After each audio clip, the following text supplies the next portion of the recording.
Hi friends, welcome to my channel. ನಾನಿವತ್ತು ಮಾವಿನಕಾಯಿಯ ಕೆಂಪು ಚಟ್ನಿಯನ್ನು ಯಾವ ರೀತಿ ಮಾಡೋದು ಅಂತ ತಿಳಿಸ್ಕೊಡ್ತೀನಿ. ತುಂಬಾ ಚೆನ್ನಾಗಿರುತ್ತೆ, ತುಂಬ ಟೇಸ್ಟಿಯಾಗಿರುತ್ತೆ. ಹುಳಿ ಮತ್ತು ಖಾರ ಮಿಶ್ರಿತವಾಗಿ ತುಂಬಾ ರುಚಿಯಾಗಿರುತ್ತೆ. ಒಮ್ಮೆ ನಿಮ್ಮ ಮನೆಯಲ್ಲೂ ಟ್ರೈ ಮಾಡಿ ನೋಡಿ. ನಾನು ಮೊದಲನೇದಾಗಿ ಒಂದು ಹಸಿ ಮಾವಿನಕಾಯಿಯನ್ನು ತಗೊಂಡಿದ್ದೀನಿ. ಆನಂತರ 1.5 ಸ್ಪೂನ್ ಆಗುವಷ್ಟು ಎಳ್ಳು, 1.5 ಸ್ಪೂನ್ ಆಗುವಷ್ಟು ಉದ್ದಿನಬೇಳೆ, 2 ಸ್ಪೂನ್ ಆಗುವಷ್ಟು ಕೊತ್ತಂಬರಿ ಬೀಜ, 3ರಿಂದ 4 ಕೆಂಪು ಮೆಣಸು, 1.5 ಸ್ಪೂನ್ ಆಗುವಷ್ಟು ಸಾಸಿವೆ, ಹಾಗೆ ಚೂರು ಇಂಗು ಮತ್ತು 1 ಲವಂಗವನ್ನು ತಗೊಂಡಿದ್ದೀನಿ. ನಾನು ತೋರಿಸಿರುವಂಥ ಇಂಗ್ರೀಡಿಯೆಂಟ್ಸನ್ನು ಮೊದಲನೇದಾಗಿ ನಾವು ಹುರ್ಕೋಬೇಕು. ಈಗ ಒಂದು ಬಾಣಲೆಗೆ 2 ಚಮಚ ಎಣ್ಣೆಯನ್ನು ಹಾಕ್ಕೊಂಡಿದ್ದೀನಿ. ನಾನು ಈಗ ತೋರಿಸಿಕೊಟ್ಟಂಥ ಎಲ್ಲ ಸಾಮಗ್ರಿಗಳನ್ನು ಹಾಕಿ ಹುರ್ಕೋಬೇಕು. ಉದ್ದಿನಬೇಳೆ, ಹಾಗೆ ಕೊತ್ತಂಬರಿ ಬೀಜ, ಆನಂತರ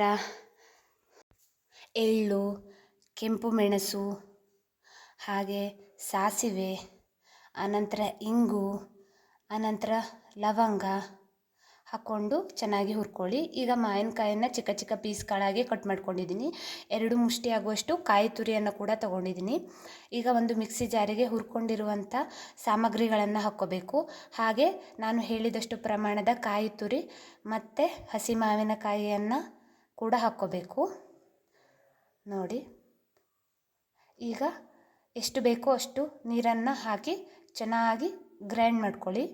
ನುಣ್ಣಗೆ ಪೇಸ್ಟ್ ಆಗಬೇಕು. ಈಗ ಒಂದು ಬಾಣಲೆಗೆ 1 ಸ್ಪೂನ್ ಎಣ್ಣೆ, 1 ಸ್ಪೂನ್ ಸಾಸಿವೆ, ಹಾಗೆ ಒಂದು 3-4 ಕರಿಬೇವನ್ನು ಹಾಕಿ ಒಗ್ಗರಣೆ ಮಾಡಿಟ್ಕೊಳ್ಳಿ. ಈಗ ಮಿಕ್ಸಿ ಜಾರಿಯಲ್ಲಿ ನೋಡ್ತಾ ಇರ್ಬೋದು ಎಷ್ಟು ನುಣ್ಣಗೆ ಪೇಸ್ಟ್ ಆಗಿದೆ ಅಂತ. ಅದನ್ನು ಒಂದು ಬೌಲ್ಗೆ ಹಾಕ್ಕೊಳ್ಳಿ. ಈ ರೀತಿ ದಪ್ಪವಾಗೇ ಇರಲಿ.